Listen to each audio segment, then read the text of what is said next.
एक चिड़िया ने बताया कि ये 3 बातें जीवन में याद रखने से कभी औलाद पर संकट नहीं आता, धन की हानि नहीं होती और अपनों से कभी धोखा नहीं मिलता।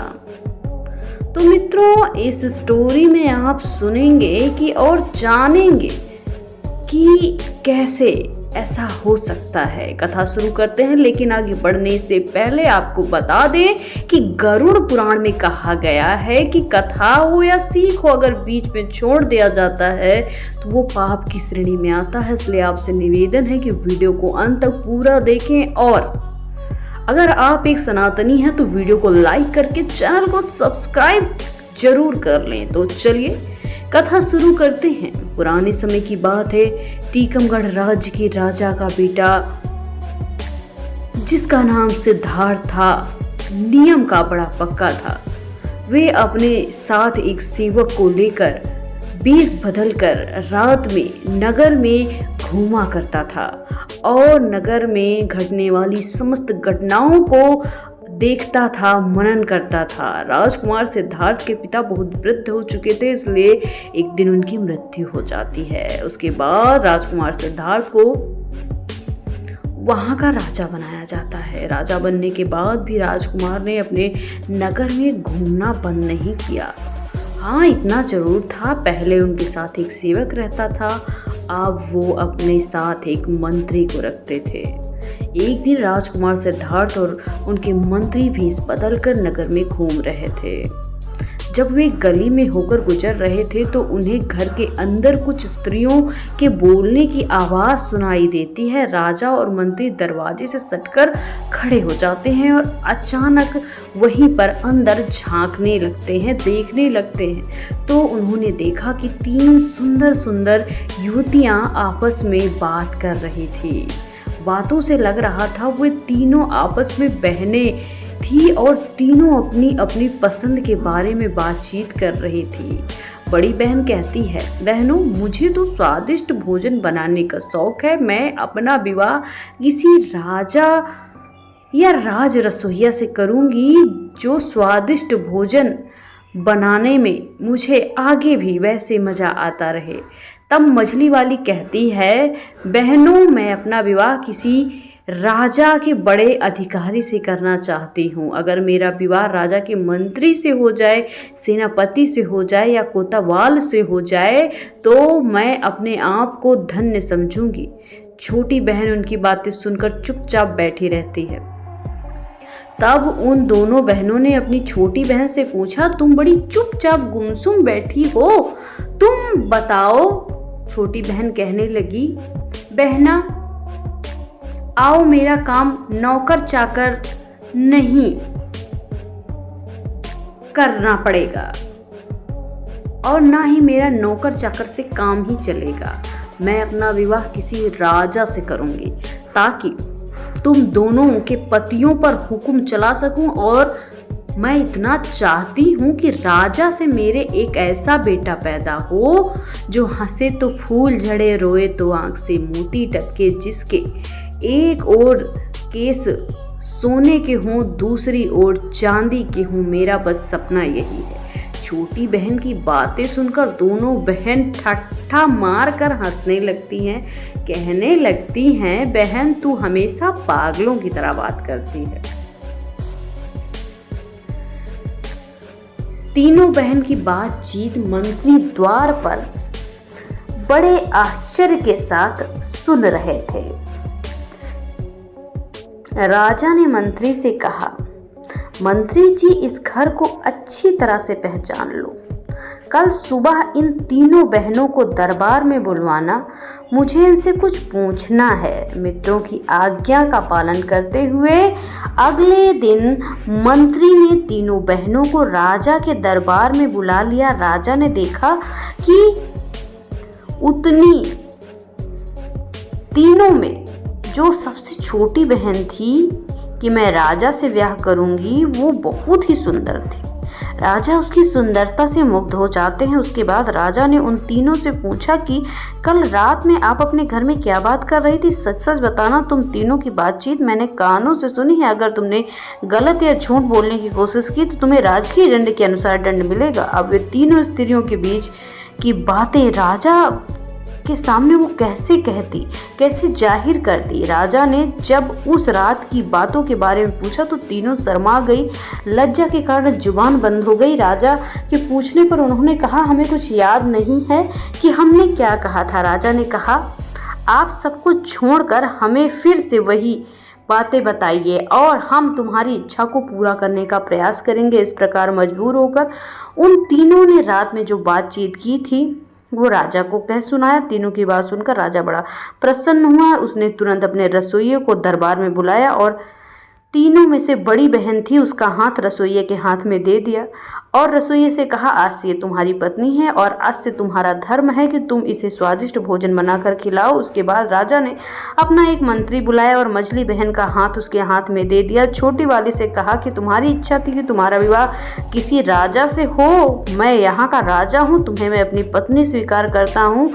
ये सुनकर छोटी बहन बड़ी प्रसन्न हो जाती है। राजा ने आदेश दिया कि इसी समय मेरे विवाह की तैयारी शुरू हो जाए। राजा उठकर चला गया। उसके बाद राजा ने जितने भी कर्मचारी वहां पर नियुक्त किए थे सारे शादी की तैयारी में जुट जाते हैं। उधर तीनों बहनों की विवाह की तैयारी होती है। छोटी बहन की शादी धूमधाम के साथ शुरू होती है। उसके बाद बड़ी वाली बहन का विवाह रसोइये से हो गया, बीच वाली का मंत्री से। तीनों बहनें अपने पतियों के पास रहने लगी। छोटी बहन को रानी बनकर राजा के महल में पहुंचकर देखा जाता है।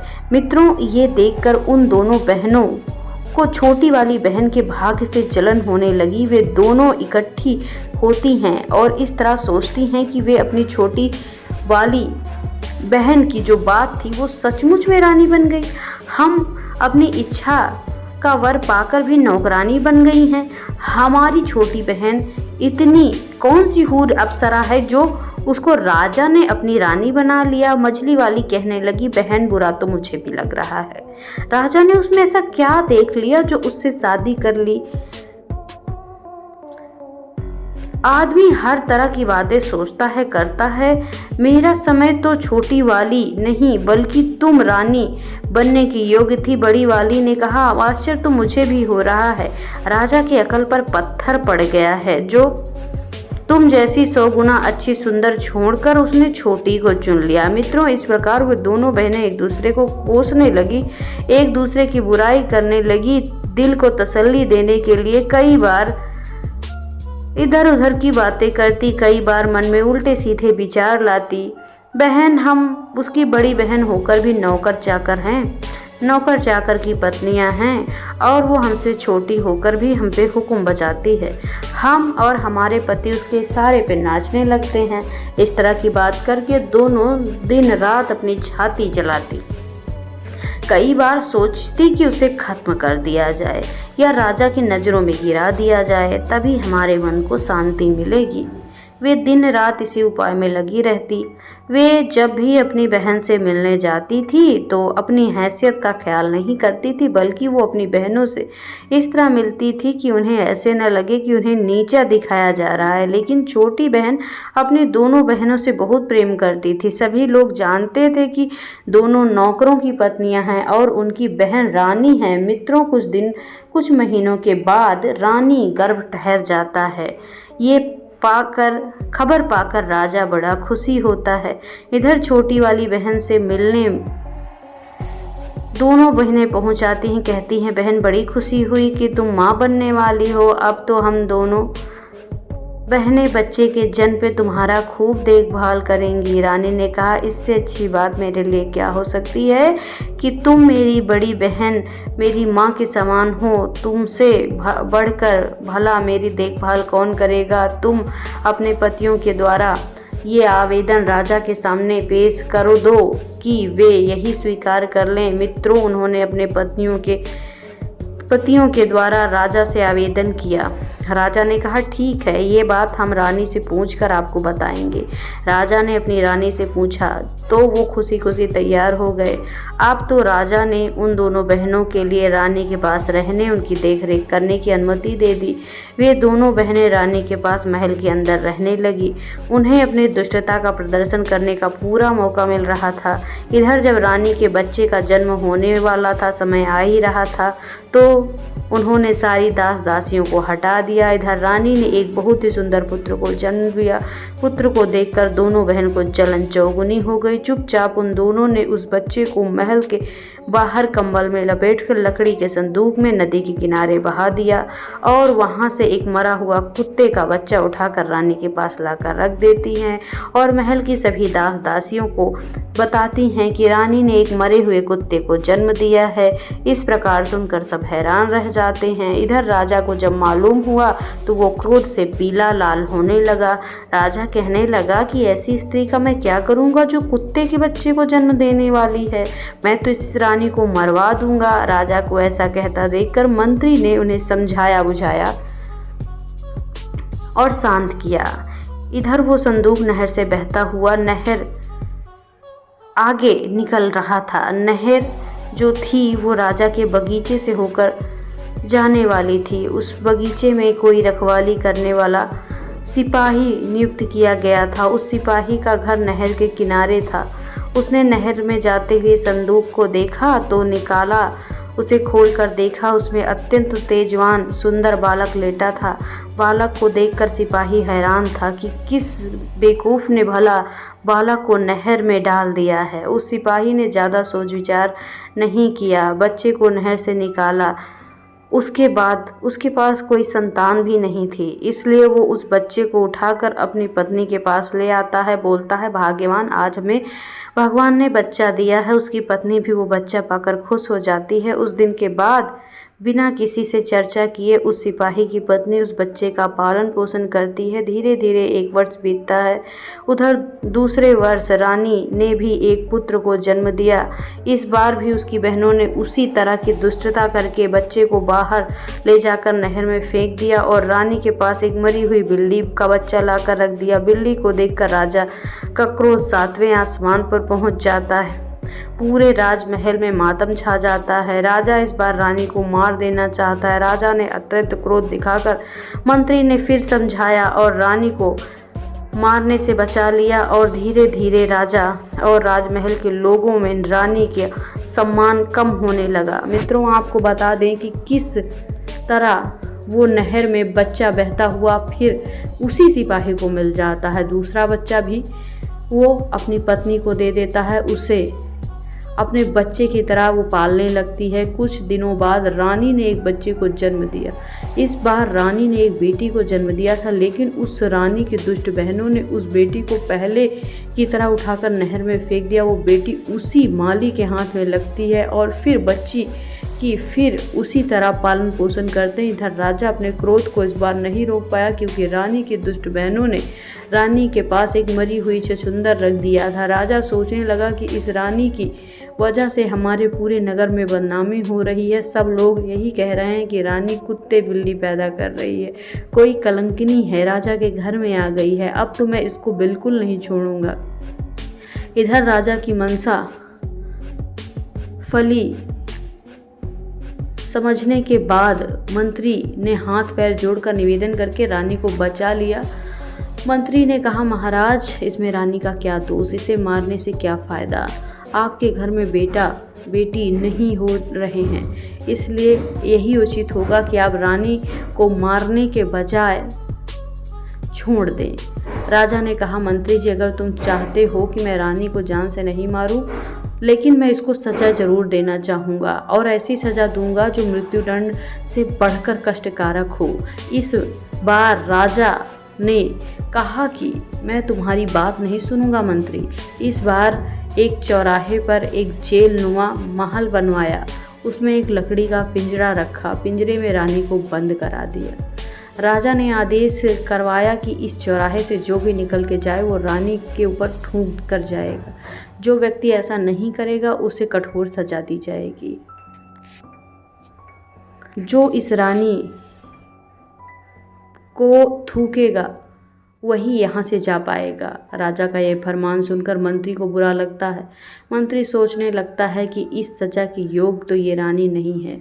दोनों बहनें, बेचारी निर्दोष रानी, अब बिना कुछ किए ही सजा को पाने जा रही हैं और दोनों बहनें उधर हंस रही होती हैं। उधर रानी के वे तीनों बच्चे माली के घर में पलकर बड़े हो रहे होते हैं। माली उनकी शिक्षा दीक्षा कराता है। धीरे धीरे वे सभी विद्याओं में पारंगत हो जाते हैं। इधर धीरे धीरे तीनों रानी के बच्चे और बड़े होते हैं। उधर उस माली और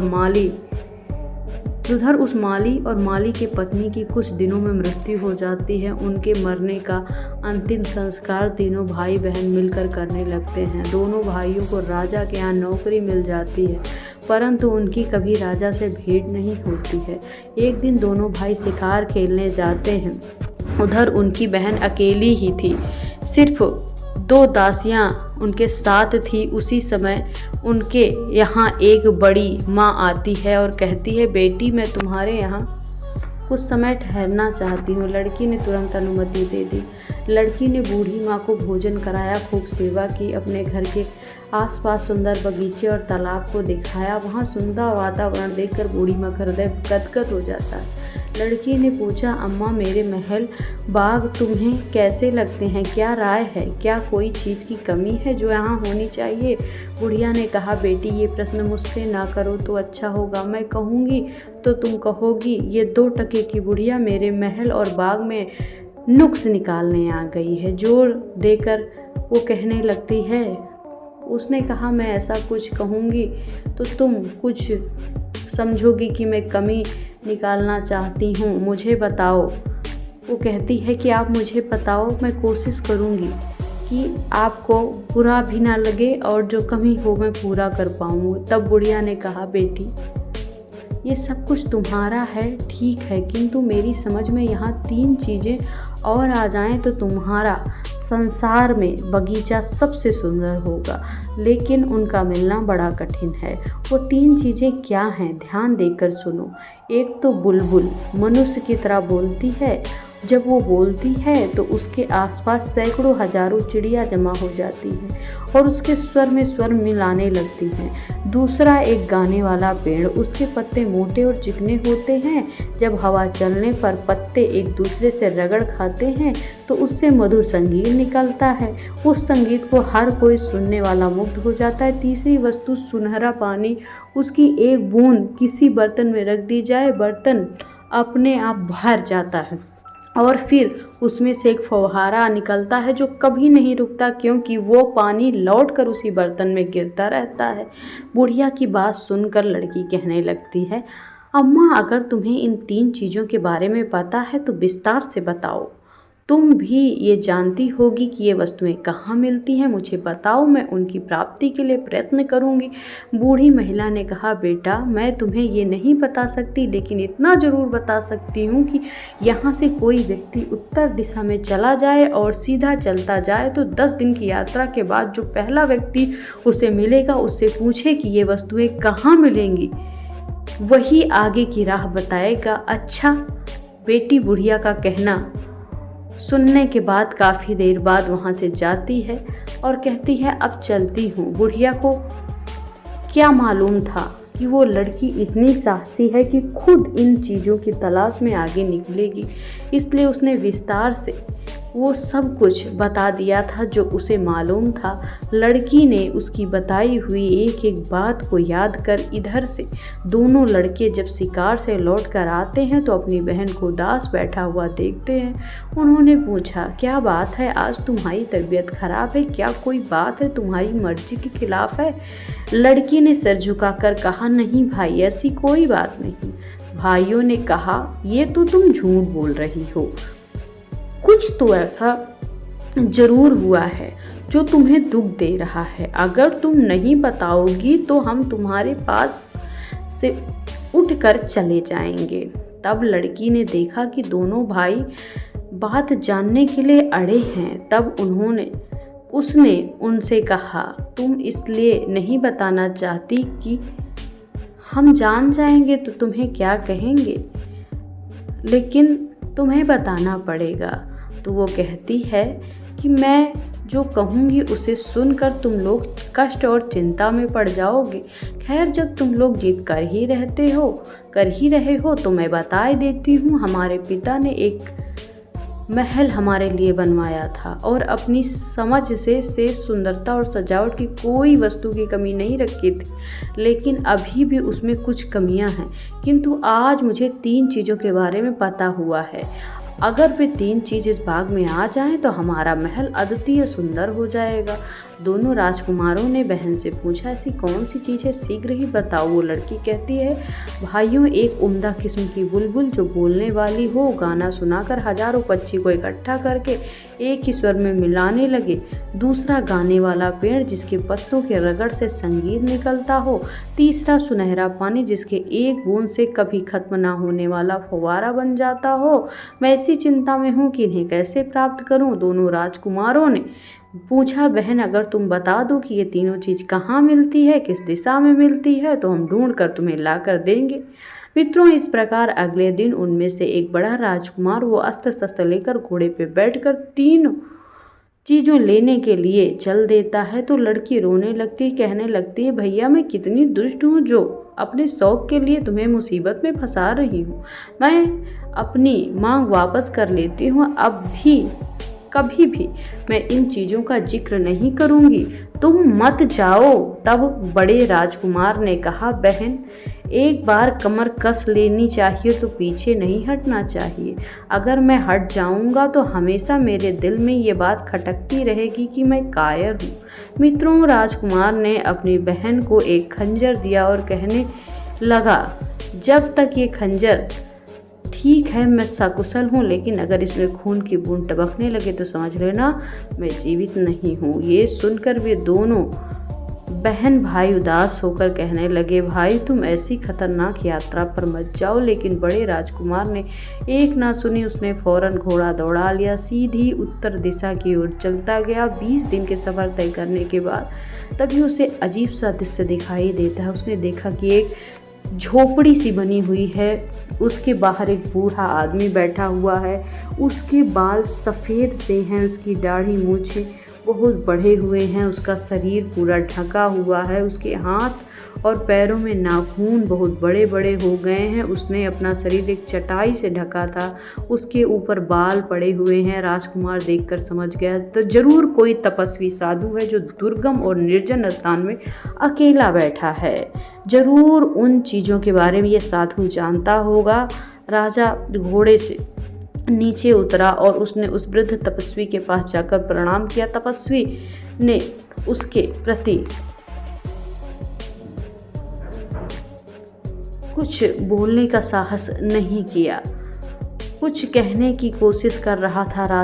उसकी आवाज़ राजकुमार को समझ में नहीं आई क्योंकि तपस्वी बालों से पूरी तरह ढका था। राजकुमार ने फौरन अपनी जेब से एक छोटी सी कैंची ली और उस तपस्वी महाराज के बालों की वजह से जो बात नहीं समझ में आ रही थी, उसने कहा, यदि आप आज्ञा दें तो मैं आपकी दाढ़ी मूछें बालें कटवा दूं। तपस्वी ने इशारे में कहा, हाँ।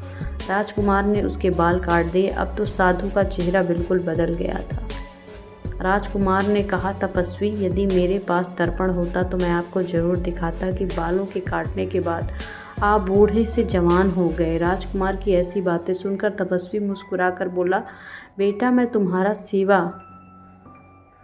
जो तुमने सेवा की है मैं प्रसन्न हूँ। अब बताओ, इतनी दूर किस लिए आए हो? मैं तुम्हारी क्या मदद कर सकता हूँ? तब राजकुमार ने बताया, साधु महाराज, मैं बहुत दूर से एक उम्दा किस्म के बुलबुल, गाने वाले पेड़ और सुनहरे पानी को लेने आया हूँ। आप मुझे बताइए कि ये वस्तुएं कहाँ कैसे मिलेंगी? राजकुमार की बात सुनकर साधु चुप हो गया। राजकुमार ने पूछा, महाराज, आप चुप कैसे हो गए? कृपया करके कुछ तो बताइए। यदि नहीं पता तो आप मना कर दीजिए। तब तपस्वी ने कहा, पुत्र, मुझे पता तो है, लेकिन मैं तुम्हें इसलिए नहीं बताना चाहता कि तुम्हारी सेवा के बदले मैं तुम्हें मुसीबत में नहीं डालना चाहता। वो मार्ग बड़ा कठिन है, सैकड़ों लोग वहाँ गए लेकिन कोई वापस नहीं लौट कर आया, इसलिए मैं तुमसे कहता हूँ कि जहाँ से आए हो वापस चले जाओ। राजकुमार ने कहा, बूढ़े बाबा, मैं जाने के लिए नहीं आया हूँ, मुझे अपना कार्य पूर्ण करना है। मैं अपनी बहन को वचन दे चुका हूँ, इसमें चाहे मेरी जान ही क्यों ना चली जाए, लेकिन मैं वहाँ पर जाऊँगा। तुम मुझे वहाँ तक पहुँचाने का रास्ता बता दो, बाकी मैं देख लूँगा। मेरे युद्ध कौशल पर विश्वास करो। तपस्वी ने कहा, बेटा यही तो मुश्किल है कि तुम्हें युद्ध कौशल दिखाने का अवसर ही नहीं मिलेगा। तुम्हें जो शत्रु मिलेंगे वे सामने से मुकाबला नहीं करते, बल्कि छुपे तौर पर वार करते हैं। राजकुमार ने कहा, मैं छुपे तौर पर भी वार करने वालों से अच्छी तरह से निपटना जानता हूँ। आप मुझे वहाँ जाने का रास्ता तो बता दीजिए। बस मित्रों, तपस्वी ने उस राजा को बहुत समझाया, लेकिन राजकुमार ने अपनी जिद नहीं छोड़ी। तब तपस्वी ने अपने झोले में से एक गेंद निकाली और कहा, मुझे तुम्हारे जीवन पर बड़ा अफसोस हो रहा है, लेकिन तुमने जिद ही पकड़ ली है तो अपना भला बुरा तुम स्वयं ही जानो। तुम घोड़े पर सवार होकर इधर को जाओ और उस गेंद को भूमि पर गिरा दिए। ये गेंद खुद लुढ़क कर वहाँ पहुँचेगी। तुमको इसके पीछे पीछे जाना होगा। तुम चलते रहना, एक पहाड़ के नीचे जाकर गेंद रुक जाएगी। वहीं एक पेड़ से तुम घोड़े को बांध देना और आगे पहाड़ पर चढ़ना। तुम्हारे दोनों हाथ में काले पत्थर तुम लेना, उन पर ध्यान मत देना। इस दौरान तुम्हें पीछे कई आवाज़ें सुनाई देंगी, तुम्हें कुछ धमकी गाली भी सुनाई देगी, उन्हें अनसुना करना है। अगर तुमने एक बार भी डर कर पीछे की ओर देखा तो तुम और तुम्हारा घोड़ा दोनों काले पत्थर के रूप में बन जाएंगे। वहाँ पड़े हुए काले पत्थर सब वही लोग हैं जो इन्हीं चीज़ों को लेने गए थे। पीछे लौट कर देखने के कारण वो पत्थर बन गए।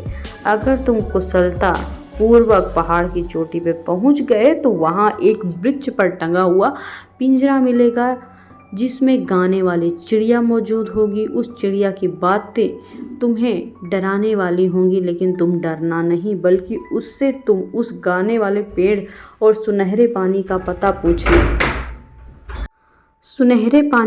पूछने के बाद चिड़िया तुम्हें बताएगी कि ये चीज़ें कहाँ मिलेंगी। इन सब चीज़ों को पाने के बाद तुम्हारी राह में कोई खतरा नहीं रहेगा। मैं ये सब तुम्हें ज़रूर बता चुका हूँ, लेकिन अब भी यही कहूँगा कि तुम वापस लौट जाओ। साफ साफ दिख रहा है कि तुम वहाँ पहुँच नहीं पाओगे, उससे पहले ही काले पत्थर बन जाओगे।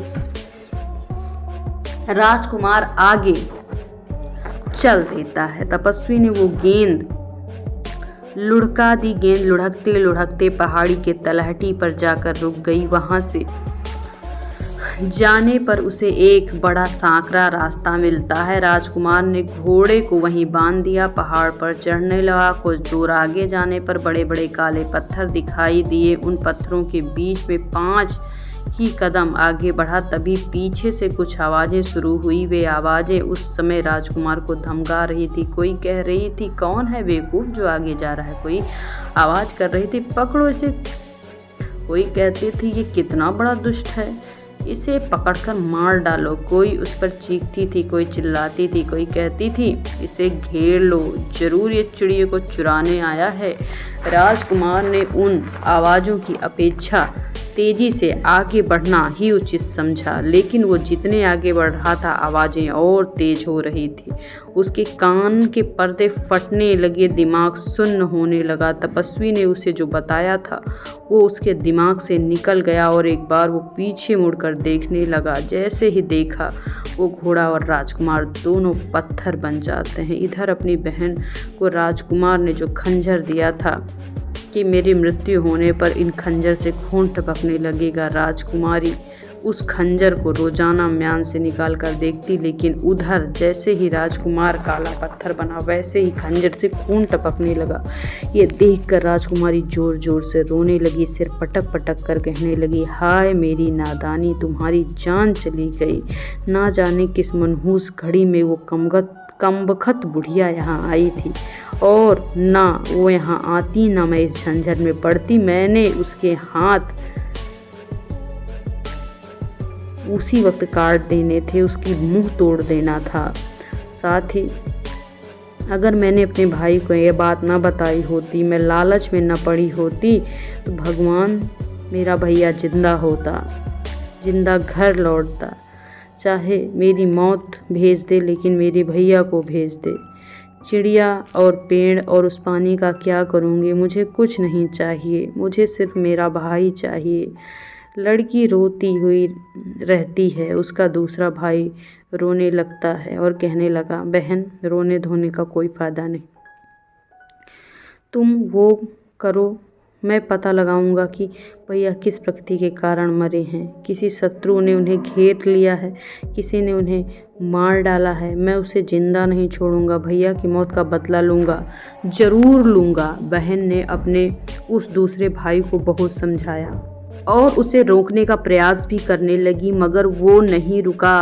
बहन बोली, भैया मैंने एक भाई तो खो दिया है, दूसरे के मौत के मुंह में नहीं जाने दूंगी। बड़े भैया तुमसे कोई कम बहादुर नहीं थे, लेकिन वो मुसीबत में पड़ गए। वो मुझे अपनी कुशलता का हाल जानने के लिए खंजर दे के गए थे, तुम्हारा हाल कैसे पता चलेगा। तब दूसरे राजकुमार ने अपनी बहन को मोतियों की माला दी और कहा, देखो इस माला से सारे मोती अलग अलग हैं, जिस दिन इनके मोती एक दूसरे से चिपक जाए तो समझ लेना मैं इस दुनिया में नहीं हूँ। ऐसा कहकर दूसरा भाई राजकुमार भी घोड़े पर बैठकर चल देता है। 20 दिन की यात्रा के बाद वो वहीं अर्थी के पास पहुँचता है। अर्थी को प्रणाम करता है। उससे कहकर वो पूछता है, आप मुझे बता सकते हैं बोलने वाली चिड़िया, गाने वाला पेड़, सुनहरा पानी कहाँ मिलेगा। तपस्वी ने कहा, बेटा वो राह बड़ी खतरनाक है, तुम वहाँ मत जाना, वहाँ की जिद छोड़ दो, वापस लौट जाओ। वहाँ अभी तक जितने लोग गए हैं उनमें से कोई नहीं लौटा। कुछ दिन पहले एक नौजवान आया था, देखने में बिल्कुल तुम्हारे जैसा था, मैंने उसे समझाया था, वो नहीं माना, वो भी अभी तक नहीं लौट पाया है। तब राजकुमार ने जवाब दिया, वो मेरा बड़ा भाई है, मैं ये जानता हूँ कि अब वो जीवित नहीं है, लेकिन मैं ये नहीं जानता था कि वो कैसे मरा, किसी प्रकृति कारण से मरा है या किसी दुश्मन ने उसे घेर कर मारा है। तब तपस्वी ने कहा, तुम्हें बताता हूँ, बहुत से आदमी मेरी चेतावनी के बावजूद भी उस रास्ते पे जाते हैं, काले पत्थर बन जाते हैं। तुम्हारे भाई के साथ भी यही हुआ है। तुम मेरी बात को मानो, घर लौट जाओ, वरना तुम भी काले पत्थर बन जाओगे। लड़के ने तपस्वी जी से कहा, अब मैं तो आपकी बात नहीं मानूंगा, मैं तो आगे जाऊंगा, पीछे लौटने के बारे में सोच नहीं सकता, आप मुझे रास्ता बताइए। तपस्वी ने कहा, बेटा अगर तुम जिद कर रहे हो तो गेंद के पीछे पीछे जाओ, ये गेंद तुम्हें तुम्हारी मंजिल तक पहुंचा देगी। इतना कहकर तपस्वी ने वो गेंद, लड़का उसी के पीछे पीछे जाता है। गेंद लुढ़कती जा रही थी। राजकुमार ने पीछा किया। कुछ देर चलने के बाद पहाड़ की तलहटी में पहुंचा। वहां जाकर गेंद रुक जाती है। राजकुमार ने घोड़ा वहीं छोड़ा, उस पहाड़ी के ऊपर चढ़ने लगा। 2-4 कदम चढ़ा ही होगा, उसने पीछे सुना कोई डांट रहा है, अरे बदमाश, अरे बदतमीज, कहाँ चला जा रहा है, रुक, कमबख्त, मैं तुझे सजा देता हूँ। गाली सुनकर के दूसरे राजकुमार को क्रोध आ जाता है, उसका खून खौल जाता है। उठा और तपस्वी द्वारा बताई गई चेतावनी को भूलकर म्यान से तलवार खींच ली और पलटकर देखा। गाली देने वाले का अब तो मैं टुकड़ा टुकड़ा कर डालूंगा, किंतु पीछे देखते ही वो भी काले पत्थर के रूप में बदल जाता है, उसका घोड़ा भी काला पत्थर बन जाता है। मित्रों, उधर राजकुमारी के माला में अब जगह नहीं बचती। राजकुमार को वो समझ चुकी होती है कि अब वो नहीं बचा है, सारे मोती चिपक जाते हैं। ये देखकर जोर जोर से चीख चीख कर रोने लगती है। उसका दूसरा भाई भी दुनिया में नहीं रहा। वो पूरी तरह से रोते रोते बेहोश हो जाती है। जब होश में आती है तो उसने निश्चय किया कि मेरे कारण ही मेरे दोनों भाई मौत के मुंह में गए हैं, अब मैं जीकर क्या करूँगी। मित्रों, वो लड़की सारी विद्याओं में निपुण थी, शस्त्र चलाना, घुड़सवारी, तलवारबाजी, तीरंदाजी, सब हुनर अच्छी तरह से आते थे। अब तो लड़की घोड़े पर सवार होकर स्वयं अपने भाइयों की खोज पर निकल पड़ी। 20 दिन चलने के बाद साधु के पास आती है। तपस्वी को प्रणाम करके पूछने लगी, तपस्वी महाराज, मुझे बोलने वाली चिड़िया, गाने वाला पेड़ और सुनहरा पानी चाहिए, ये कहाँ मिलेगा। साधु ने कहा, बेटी तुम एक लड़की और तुम्हारे लिए अच्छा यही है कि तुम अपनी इच्छाओं पर संयम रखो और जिन चीज़ों के बारे में तुम विचार कर रही हो उन चीज़ों को भूल कर वापस चली जाओ। वो राह बड़ी कठिन है। लड़की ने अपनी मनसा जाहिर की। तपस्वी जी, अब मैं वापस नहीं जाऊंगी, कृपया मुझे विस्तार से बताइए कि उस रास्ते में क्या खतरे पड़ेंगे, ताकि मैं उनसे निपटने से पहले ही सब कुछ जान लूँ। साधु ने लड़की को पूरी बात बता दी। साधु ने कहा, बेटी, खतरा सिर्फ ये है कि जब तक पहाड़ की चोटी न पहुँच जाए और तुम वहाँ पहुँच न जाओ, और पहुँचने पर छोटी सी बात तुम्हें ध्यान रखनी है कि वहाँ बोलने वाली चिड़िया मिल जाएगी और चिड़िया तुम्हें उस पेड़ और सुनहरे पानी के बारे में बता देगी। तुम्हें इतना ध्यान रखना है कि पहाड़ पर चढ़ते समय पीछे से जो भी आवाज़ सुनाई दे, कटुगाली शब्द तुम्हें सुनाई दे, अनसुना करके आगे बढ़ती चले जाना। वहाँ जो काले पत्थर मिलेंगे वो सब वही लोग हैं जिन्होंने उन गालियों को बर्दाश्त नहीं किया। कुछ समय पहले जो नौजवान भी गए थे, शायद वो भी पत्थर के ढेर में पड़े हैं। लड़की ने कहा, महाराज, वो मेरे भाई थे। लड़की ने कहा, इसका मतलब वो शब्द किसी का कुछ नहीं बिगाड़ सकते यदि उन्हें अनसुना कर दिया जाए, आगे बढ़ा जाए। लड़की ने अपने कानों में रुई लगा ली। तपस्वी ने वो गेंद लड़की की पीछे पीछे लगा दी। पहाड़ी के तलहटी में वो गेंद जाकर रुकी। लड़की ने घोड़ा वहीं छोड़ा और पहाड़ी के ऊपर चढ़ने लगी। तभी पीछे से भयानक आवाज़ें आने लगती हैं, किंतु लड़की ने तो कानों में रुई लगाई थी, इस कारण वो आवाज़ उसे सुनाई नहीं दे रही थी। लड़की लगातार आगे बढ़ रही थी। आवाज़ें धीरे धीरे बहुत तेज होने लगी थी। लड़की उन गालियों को सुनती गई, सहन करती गई। आखिरकार वो पहाड़ की चोटी पर चढ़ गई। वहाँ जाकर देखा, एक पिंजरे में एक सुंदर चिड़िया मधुर सुर में गा रही थी। लड़की को देखते ही वो लड़की की ओर देखती है और चिड़िया एकदम गरज कर कहने लगी, ए लड़की, खबरदार मेरे पास मत आना। चिड़िया की डांट फटकार सुनकर राजकुमारी हंसने लगती है और उसने कहा, चिड़िया का पिंजरा उठाकर, और कहने लगी, चिड़िया रानी, आज मैं तुम्हारी मालकिन बन चुकी हूँ। अब तुम मेरे कब्जे में हमेशा रहोगी। लड़की ने अब अपने कानों में रुई निकाल ली थी। चिड़िया बोली, तुम ठीक कह रही हो। मैं सदैव तुम्हारे पास में रहूँगी, हमेशा पिंजरे में बंद रहूँगी। कोई भी बात हो संसार की, मुझसे पूछो, मैं तुम्हें बता सकती हूँ। मालूम है ना, तुम्हारा जो हाल है मैं सब जानती हूँ, जितना तुम भी नहीं जानती। मेरे कारण तुम्हें बहुत लाभ मिलेगा। अब तुम मेरी मालकिन हो, मैं तुम्हारी सेवा करूंगी। इस समय तुम मुझे बताओ, मैं तुम्हारे लिए क्या कर सकती हूँ। चिड़िया की बातें सुनकर वो बहुत प्रसन्न होती है। राजकुमारी ने कहा, मुझे मेरे भाइयों के पत्थर बनने का बड़ा दुख है। खैर, ये बातें मैं तुमसे बाद में करूँगी। पहले मुझे ये बताओ कि गाने वाला पेड़, सुनहरा पानी कहाँ मिलेगा। मित्रों, चिड़िया ने जो रास्ता बताया, राजकुमारी चलकर उस रास्ते पर पहुंच जाती है। सुनहरे पानी का कुंड था। लड़की ने एक चांदी के बर्तन में पानी भर लिया। उसने चिड़िया से गाने वाले पेड़ के बारे में पूछा। चिड़िया ने कहा, तुम्हारे पीछे जो बड़ा सा जंगल है, इसी में वो गाने वाला पेड़ मिलेगा। वहाँ पहुंचकर तुम खुद पता कर लोगी कि वो पेड़ कौन सा है, क्योंकि उस पेड़ में संगीत निकलता रहता है। राजकुमारी ने कहा, ये तो ठीक है, लेकिन मैं उस पेड़ को उखाड़ कर कैसे ले जाऊंगी। चिड़िया बोली, पेड़ नहीं उखाड़ना, तुम सिर्फ उस पेड़ की एक टहनी तोड़ लेना। तब तुम अपनी वाटिका में टहनी जब उसे लगाओगी तो वो कुछ समय में बिच्छू रूप ले लेगा। उस चिड़िया के बताए अनुसार राजकुमारी उस जंगल में पहुंच जाती है। वहां गाने वाले पेड़ की टहनी तोड़कर पास से ले आती है। राजकुमारी को अब तीनों चीज़ प्राप्त हो चुकी थी, लेकिन उसे अपने भाइयों का जब ख्याल आता है तो अपने दिमाग में चिंता में फंस जाती है। उसने चिड़िया से पूछा, चिड़िया रानी, मेरे दोनों भाई रास्ते में काले पत्थर बने हैं, क्या आप उन्हें जीवित कर पाओगी। मैं ये भी नहीं जानती कि उन काले पत्थरों में से मेरे भाई कौन से हैं। चिड़िया ने कहा कि तुम इस सराय में जो सुनहरा जल लेकर आई हो, एक एक बूंद उन शिलाओं पे डालना। तुम्हारे भाई साथ में जो घोड़े भी हैं फिर से जीवित हो जाएंगी। चिड़िया की बातें सुनकर राजकुमारी प्रसन्न हो गई। पिंजरा, टहनी और पानी लेकर वो पहाड़ से उतरने लगती है। जहाँ जहाँ उसे काले पत्थर दिखाई देते हैं उसने एक एक बूंद डाली। जितने भी लोग थे पत्थर बने हुए थे, घोड़े थे, सब असली रूप में आ जाते हैं। उन्हीं पत्थरों के बीच में उनके दोनों भाई भी पड़े थे। भाई को जीवित देखकर राजकुमारी एकदम से लिपट कर रोने लगी। कहने लगी, भैया, मुझे चिड़िया, पानी, टहनी सब मिल चुके हैं।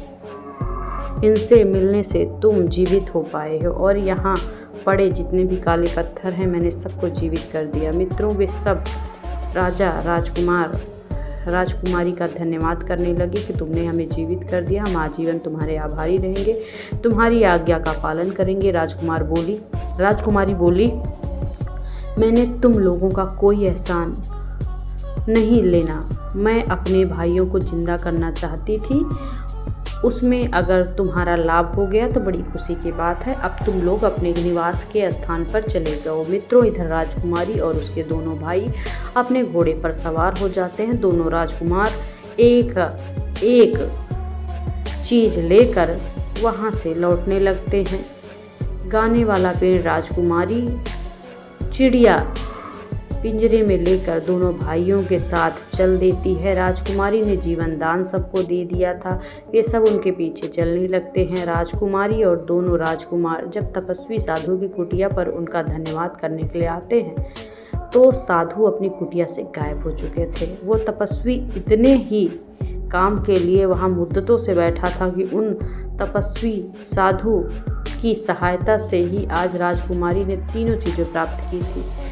राजकुमारी अपने दोनों भाइयों के साथ अपने घर आ जाती है और उनके मकान के सामने जो बगीचे का हिस्सा था, राजकुमारी ने उसे उस भाग में बोलने वाली चिड़िया का पिंजरा लटका दिया।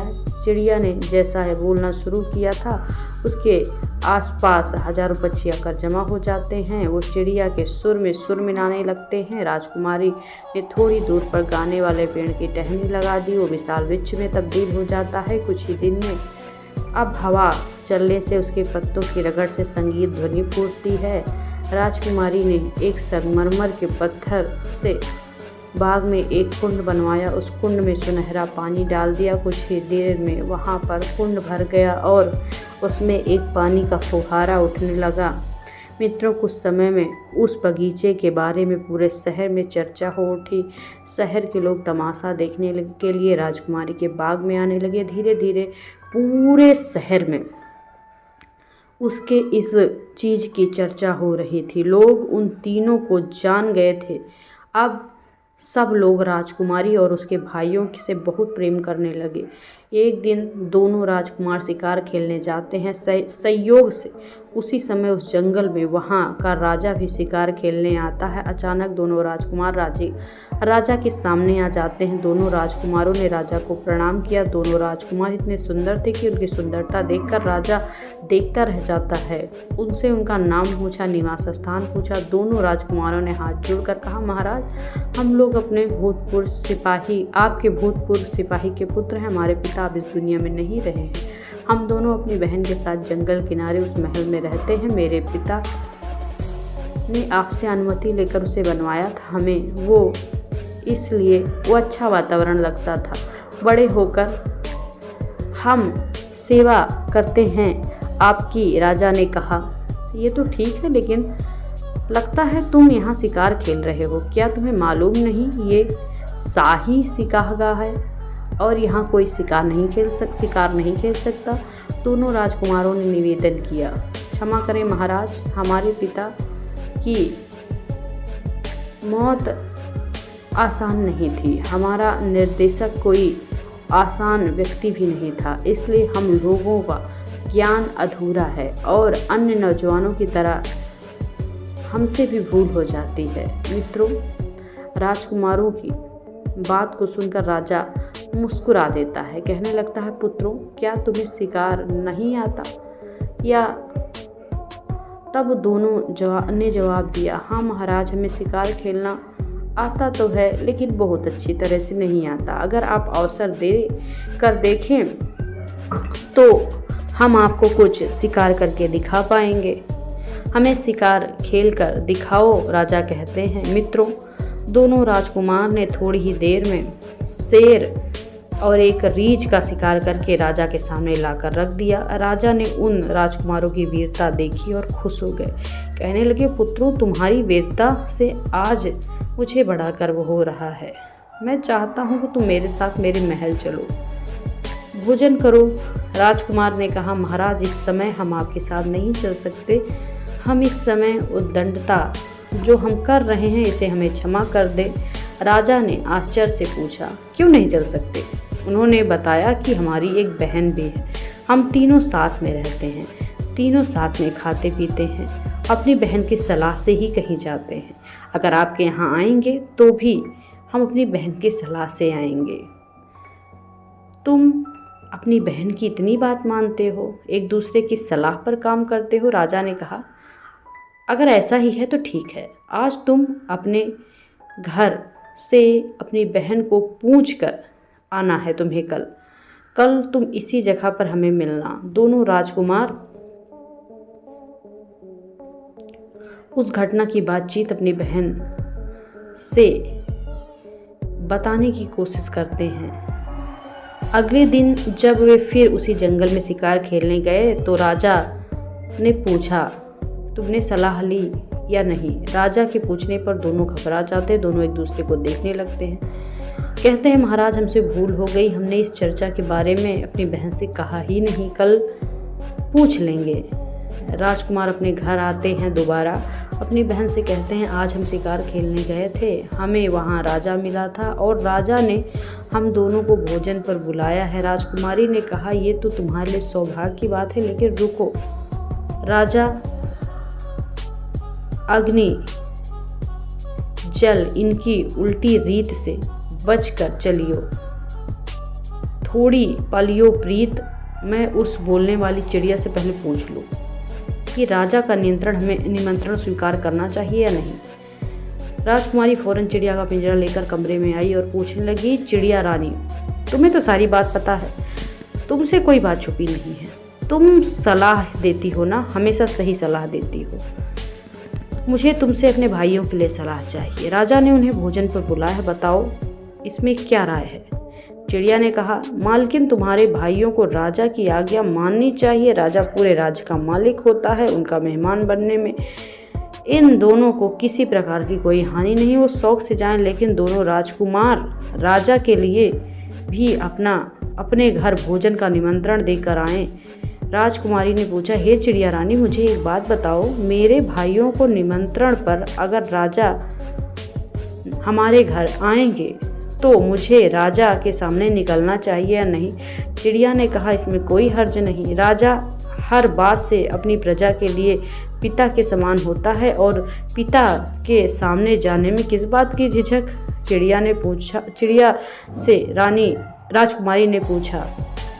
राजकुमारी ने अपने दोनों भाइयों को राजा के पास निमंत्रण पर जाने का आदेश दे दिया। दोनों राजा को उसी जंगल में जाकर मिलते हैं और बोले, महाराज, हमें आपका निमंत्रण स्वीकार है, लेकिन हम आपका निमंत्रण तभी स्वीकार करेंगे जब आप हमारा निमंत्रण स्वीकार करेंगे। मित्रों, इस प्रकार राजा ने उन राजकुमारों को अपने महल में बुलाकर और उन दोनों को खूब अच्छे से खातिरदारी की। राजा ने उनकी इतनी खातिरदारी की, कई दरबारी सरदार ईर्ष्या करने लगे कि इन अजनबियों के प्रति राजा इतना दयावान क्यों हो रहा है। राजा के सभी कर्मचारी यही बात कर रहे थे।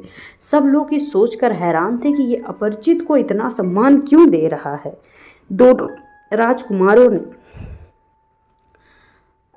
उनके व्यवहार को देखा और वो प्रभावित होते जा रहे थे। उनमें आपस में बात हो रही थी। राजा ने जिस रानी को पिंजरे में कैद कर रखा था, अगर उसके पेट से बच्चा पैदा होता तो आज इतने ही बड़े बालक के रूप में होते। मित्रों, इधर जब राजा महल में आता है, भोजन का समय होता है। दास दासियों ने सोने के पात्र में भोजन परोसा। राजा ने उन दोनों राजकुमारों को भोजन पर बैठाया। दोनों राजकुमार बड़े संस्कारी थे। राजा ने उनकी कई तरीके से परीक्षा लेकर देख लिया, लेकिन हर परीक्षा में वो खरे उतरते जा रहे थे। सोचने लगे, इतने कुशाग्र, बुद्धि और वीर शहजादे अगर उनके होते तो कितना अच्छा होता। उसके पथ पर राजा का आकर्षण बढ़ता जा रहा था। भोजन के बाद राजा उन्हें अपने मनोरंजन कक्ष में ले जाते हैं और बताते हैं। उनकी बात सुनने के बाद उनका जी नहीं भर रहा था। राजा गायन वादन आरंभ करवाने का आदेश देते हैं। अपने काल के सर्वश्रेष्ठ गायक को वहां गाने के लिए आमंत्रित करते हैं। उन्होंने अपनी श्रेष्ठ कला का प्रदर्शन किया, नाच गाने का इंतजाम किया। नेत्रांगना ने मनमोहक नृत्य पेश किया। सभी को प्रसन्न करने के लिए नाटककारों ने नाटक का कई घंटे का कार्यक्रम रखा। बाद में संध्या होने लगी। तब राजकुमार राजा से आज्ञा लेकर अपने घर जाने की बात करते हैं। राजा से कहा महाराज, अब आप भी हम गरीबों की कुटिया पर पधारिए, हम पर कृपा करें। राजा ने उनका निमंत्रण स्वीकार किया। बोला, मुझे तुम्हारे यहाँ आकर बड़ी प्रसन्नता खुद ही होगी। मैं तुम्हारी बहन से जरूर मिलूंगा। इस प्रकार दोनों राजकुमार अपने घर आते हैं। घर आकर उन्होंने अपनी बहन को बताया कि राजा ने उनके समक्ष हमारा बड़ा सत्कार किया है। हम भी वादा करते हैं कि उनका अच्छा सत्कार करेंगे। कल शिकार से लौटकर वो हमारे घर जरूर आएंगे। अब हमें राजा की योग्य उत्तम भोजन की व्यवस्था करनी होगी। राजकुमारी ने कहा कि तुम चिंता मत करो, मैं बोलने वाली चिड़िया की सलाह लेकर पूरा प्रबंध करूंगी। वो चिड़िया का पिंजरा अपने कमरे में लेकर जाती है और चिड़िया से पूरा हाल बताती है। चिड़िया ने कहा, मालकिन, ये तो बड़े सौभाग्य की बात है। राजा साहब तुम्हारे घर आ रहे हैं, तुमको उनका स्वागत सत्कार करना चाहिए। प्रबंध करो, उत्तम से उत्तम प्रबंध करना चाहिए, किंतु मेरे कहने से तुम्हें एक विशेष भोजन बनाना होगा। तुम खीर का गाढ़ बनाना और उसके ऊपर मेवा की जगह मोती बिछा देना। राजकुमारी बोली, ये कैसा व्यंजन हुआ? ये तो हंसों का नाम सुना है, लेकिन मोती खाते हुए राजा को हम पहली बार देखेंगे। हंसों का खाना मोती होता है, वो हंस खाते हैं, राजा कैसे खाएंगे?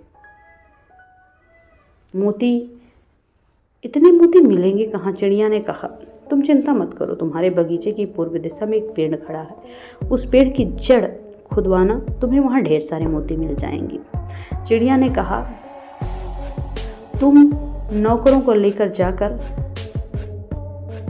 वहाँ पर खुदवाना शुरू करो। पेड़ की जड़ के एक कोने में संदूक निकलेगा जिसमें तरह तरह के आभूषण, सुंदर मोती निकलेंगे। राजकुमारी जाती है, देखती है और खुदवाना शुरू करती है और ये देखकर वो खुश हो जाती है। अब उसे चिड़िया की बात पर और अधिक विश्वास हो गया। इधर राजकुमारी ने मकान की सफाई कराई, मकान से चमका दिया।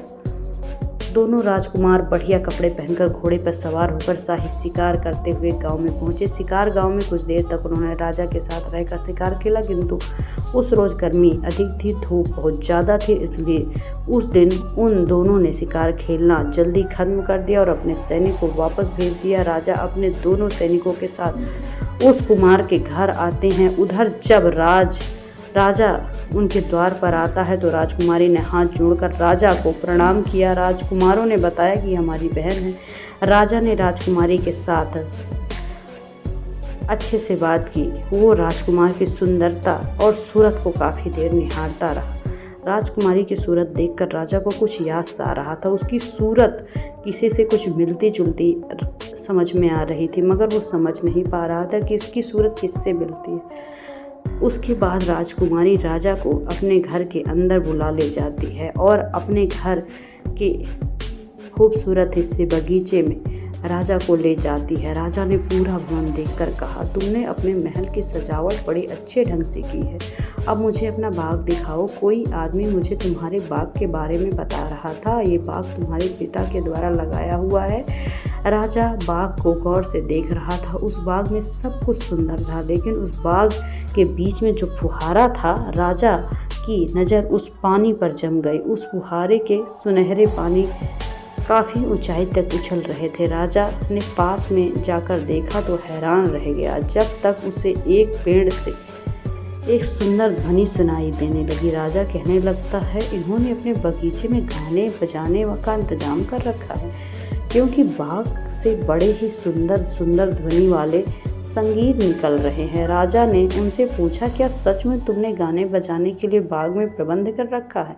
राजकुमारी हंसकर कहने लगी, महाराज, यहाँ कोई गवैया नहीं, हमारे पेड़ में इतनी शक्ति है कि उसकी पत्तों की रगड़ से संगीत निकल आता है। मित्रों, राजा ने उसे देखा, हक्का बक्का रह गया। वास्तव में पेड़ से संगीत निकल रहा था। राजा ने कहा, ये तो बड़ी अजीब सी चीज़ है, इसके जैसी तो मैं कल्पना भी नहीं कर सकता। तुमने इसे कहाँ से लाया है? राजकुमारी ने कहा, महाराज, ये मत पूछो हमने कहाँ से लाया है, इसे मौत के मुंह से लेकर आए हैं। राजकुमारी ने राजा से कहा, मेरे पास एक अजीब सी चीज़ है, आप आपको मैं वो भी दिखा सकती हूँ। एक चिड़िया है जो आदमी की तरह बोलती है और जब वो गाती है तो सारे पक्षी जमा हो जाते हैं और उसके स्वर में स्वर मिलाते हैं। राजा उस चिड़िया को बड़े गौर से देखने लगता है। जब वो चिड़िया को देखता है तो उसे बीती हुई बातें आने लगती है। फिर वो उस चिड़िया से कहानी सुनने की बात करता है। उस राजा को कहानी सुनाने की बात होती है तो वो पहले जो बात बीत चुकी होती है, राजा अब सारी बातें सुनकर अपना सर पकड़ लेता है, क्योंकि वो वही कहानी सुना रही होती है जो उसके जीवन की घटना होती है। और कहता है कि ये सारी बातें तो हमें रानी की बहनों ने बताई थी कि रानी की सही बहनें थी, क्योंकि वो उसकी शुभ चिंतक थी। तब चिड़िया ने कहा, सरकार यही तो आपकी भूल हो गई। आपसे अपने ही शुभ चिंतक आप जिसे समझ रहे थे वो आपकी दुश्मन थी। उन्होंने देखा कि वे नौकरों से विवाहित हैं और उनकी छोटी बहन राजरानी बन गई है, तो वो जलन के मारे और भी दुष्टता दिखाती हुई उसका ख्याल नहीं रखती थी। रानी ने जब शादी की तो उनकी बहनों का प्रेम बदल चुका था। बहनों ने जैसा प्रेम रखा था, रानी को मृत्युदंड दिलाने के लिए 3 बार सफेद झूठ भी बोला था। भला उस मंत्री ने जो अच्छा काम किया उसकी तारीफ जितनी की जाए कम है, जिसके कारण रानी की आज जान बची है। आपने लेकिन रानी के साथ बहुत दुर्व्यवहार किया है। राजा की आंख में आंसू आने लगे। चिड़िया फिर बोली, सरकार आपके सामने जो 3 बच्चे हैं, गौर से देखिए। तीनों बच्चे, बिल्ली का बच्चा, छछूंदर का बच्चा, कुत्ते का बच्चा, जिसे आप समझ रहे थे, जिन्हें आपकी रानी ने जन्म दिया था। रानी की दुर्दशा उनकी बहनों के कारण हुई थी। बहनों ने उनके जन्म पर मरे हुए जानवर दिखाए थे और इन्हें कंबल में लपेटकर टोकरी में डालकर नहर में फेंक दिया था ताकि डूबकर मर जाएं और किसी को पता न चले, किंतु भगवान ने इन्हें जीवित रखा है। आपके दरबार में जो माली था उसने इन तीनों को नहर से निकलवाया, क्योंकि उसके कोई संतान ना थी, इसलिए इनका लालन पालन उन्होंने किया, अपनी संतान की तरह पाला पोसा, बड़ा किया, शिक्षा दिलाई और इसके लिए महल भी बनवाया। सरकार ये तीनों कोई और नहीं, आपकी रानी के संतानें हैं। तब राजा ने चिड़िया से कहा, चिड़िया मुझे ये बताओ कि मैं उन दुश्मनों से कैसे निपटूं? मैं तुम्हें किस तरह धन्यवाद दूं? दुश्मनों की दुष्टता और रानी का निर्दोष होना मेरे सामने आज साफ स्पष्ट कर दिया तुमने। मेरे बच्चों को तुमने पहचानवाया है।